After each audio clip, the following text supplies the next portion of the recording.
नमस्ते। मैं विशाल भंगाड़ी।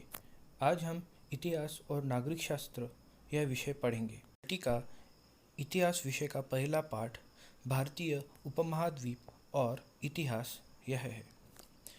हमने आदिमानव, अश्मयुगीन मानव, जीवन स्तर और संस्कृति के बारे में 5वीं कक्षा में पढ़ा है।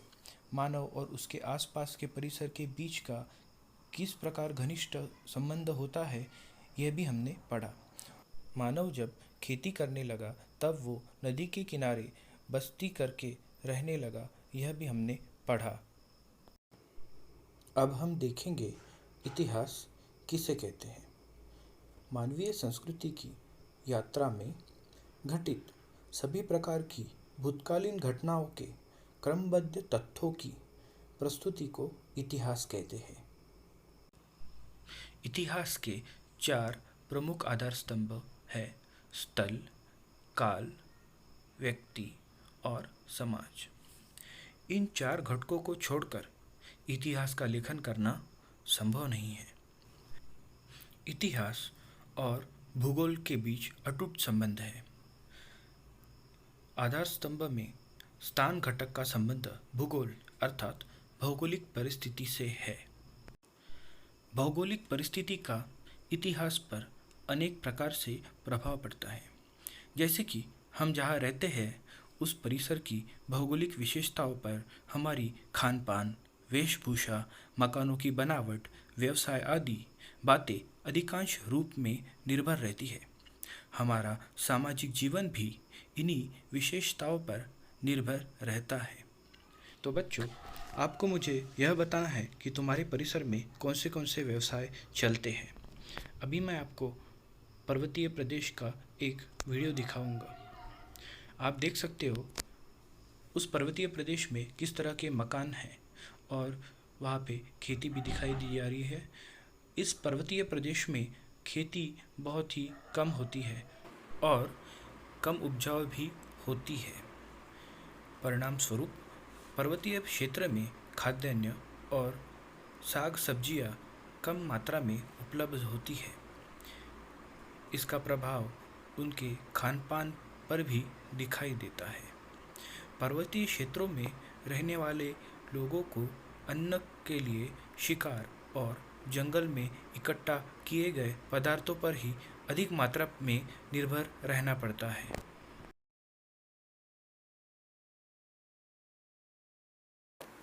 बच्चों, इस चित्र में देखो, आपको एक मकान दिखाई दे रहा है। ये बिल्डिंग देखिए, ये घर देखिए। यह सब मैदानी प्रदेश में पाई जाने वाली घरों के प्रकार हैं।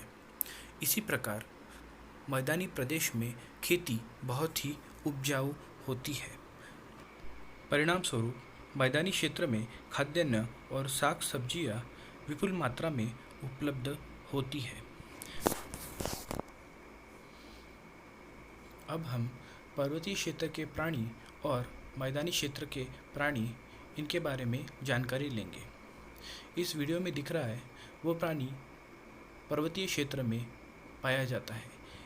इसका नाम याक है। इस प्राणी के शरीर पर बहुत ही घने बाल होते हैं, जिसके कारण वह पर्वतीय क्षेत्र के बहुत ठंडे मौसम में भी सहजता से रहता है। जिस प्रकार मैदानी प्रदेश में गाय, भैंस ऐसे मवेशी रहते हैं, उसी प्रकार पर्वतीय प्रदेश में याक यह प्राणी पाया जाता है। इसी तरह पर्वतीय प्रदेश में खच्चर, भेड़े आदि जैसे प्राणी भी पाए जाते हैं।